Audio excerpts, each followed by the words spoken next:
কিছুদিন আগে আমাদের পার্শ্ববর্তী বাংলাদেশে যেভাবে নারকীয়ভাবে দীপুকে হত্যা করা হয়েছিল তা দেখে আমরা সবাই এক যুগে আমরা বিভিন্ন প্রতিবাদ আয়োজন করেছি।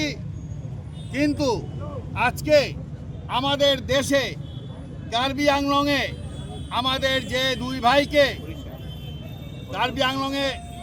যে দুই ভাইকে দীপক এবং সুরজকে জীবন্ত আগুন ধরিয়ে দেওয়া হয় এবং জীবন্ত অবস্থায় ওনারা মারা যান। কিন্তু আমি কোনো সংগঠনকে আমাদের দেশে হওয়া সংঘটিত ঘটনার জন্য ধিক্কার জানাতে আমি দেখিনি।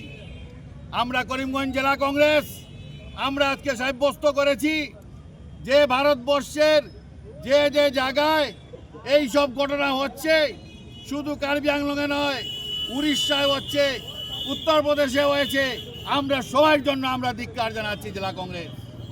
আজকে আমাদের এই ভারতবর্ষে যেভাবে কার্বি আংলংয়ের কেরানি বাজারে এই দুই ভাইকে হত্যা করা হলো, আজকে আমি অনেক হিন্দু সংগঠন আছে, আমি তা ওনাদেরকে বলবো যে আপনারা কোথায়, আপনাদের দেশে দুই ভাইকে হত্যা করা হলো, জীবন্ত এবং নিদগ্ধ করা হলো, কিন্তু আপনাদের কোনো শব্দটুকু নেই।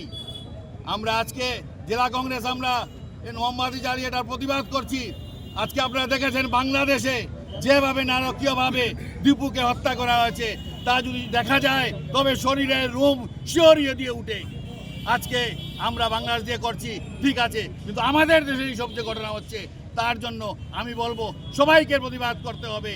আমরা যে দেশে আছি, আমরা এক সভ্য সমাজে আছি, কিন্তু আজকে মানব জাতির উপর যেভাবে একটা বিরাট একটা আঘাত এসে নেমেছে তার জন্য আমরা সবাই প্রতিবাদ করতে হবে। তাই আমরা জেলা কংগ্রেস থেকে আজকে প্রতিবাদ করছি।